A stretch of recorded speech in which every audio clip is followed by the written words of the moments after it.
Bismillahirrahmanirrahim.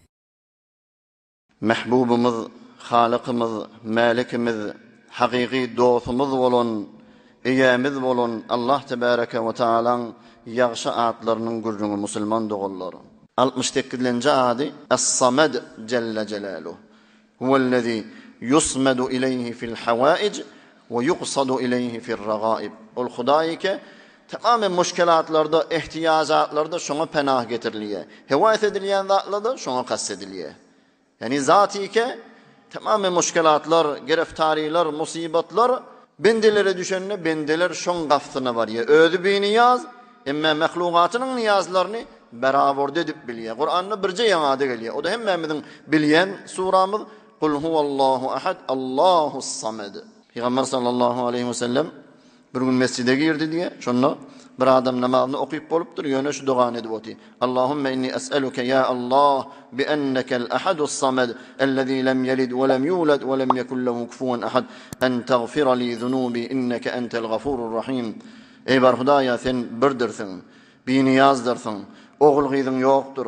Enatan yoktur. Mengdeşin yoktur deyip kul huvallahını okuyup dua edip oturan olmalı. Men günahlarım geçti diyem olmalı ahirinde da. Peygamberimiz kad gufira leh. Kad gufira leh. Kad gufira leh deyip 3 kez tekrar etti. Şol adamın günahı geçildi. Şol adamın günahı geçildi. Şol adamın günahı geçildi dedi. Yani dua edende kul huvallahu ahad okuydu dua et.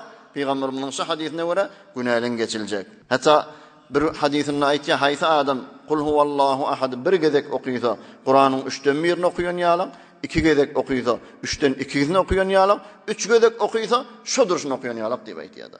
Tebuk kurşundan evrilik geliyeke Cebrail aleyhisselam geliptir. Muaviye ibn Muaviye diyen sahaban dünyadan öttü deyiptir. Muaviye ibn Muaviye bir maruf Muaviye de. Şunu deyiptir. Sepçekte sahabalan uyuşurdu deyiptir. Cenaze okuy deyiptir. Fereştelerden ne göğünden 2 sep gelili şunu cenaze okuymana deyiptir. Peygamberimiz ne mi etmişi vattım? 7 kat göğünden mahsum fereşteyle gelip cenazında şereket edecek boluyor. Cebrail aleyhisselam ayttir. Bu adam deyiptir. Kul huvallahu ahad kavvar yetti. Sure-i İhlas-ı. Ertibilen turunnu da okuyya, giyce yatacak bolunnu da okuyya, dikduha da okuyya, otinha da okuyya. Kul huvallahu ahad, Allahus samed, lem yelid ve lem yulad ve lem yekun lehu kufuven ahad. Kan okuyya düşünüptir. Şonu gavur yerlik sebepli fereşteler cenazasında şirket etmeyene geldi deyiptir. Gözden Hazreti Osman radıyallahu an meridledim diye Peygamberimiz iyadetime gelip şonu bana bir dem sallı. Bismillahirrahmanirrahim. U'iduke billahil ahadis samedillezî lem yelid ve lem yulad ve lem yekun lehu kufuven ahad min şerri ma teciddid. Kul huvallahu ahad okuyan kadarına şu görüp durun derdinden Hudaya penah getirgen. Huday Teala öz saklasın neydi? Turup bariyake dedi ya Osman taavvuz biha fema taavvuztum bimisliha. Ey Osman neydi? Ey sahabam dedi. Bir zatın telekeliğinden penah getirecek bolsan Huday Teala şunu okuyun kul huvallahu ahad dedi. Şun yalak dua tapmarsın diye aytdı da. Necre zindagimi de getirmeli. Başarsan milletin arasında as-samet dedi Huday Teala iken müşkilatı hal et ya. Sen ne başarsan öz Müslüman doğuncukluğun müşkilatını hal et. Peygamberimiz ne diyor? Ahabbun nasi ilallahi enfa'uhum. Huday Teala'nın yani behterin adam şu millete peyda veren adam. Behterin amal sururun tudkhiluhu ala muslim. Bir Müslüman doğunun yüreğini şad etsen behterin amal şu deyiptir.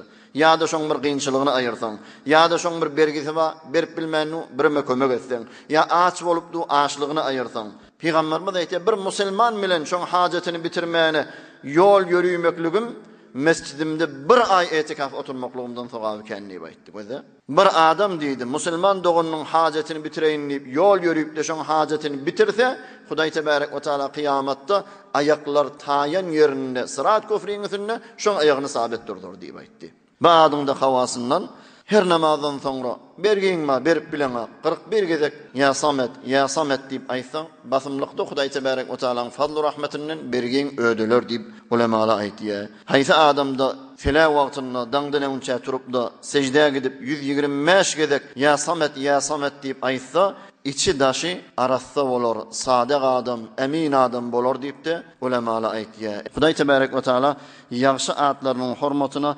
hemmelerimizin günahını geçtin. Hemmemizi bu dünyada abiray, ahirinde iman, ahirette beheşt cavidan nasip etsin.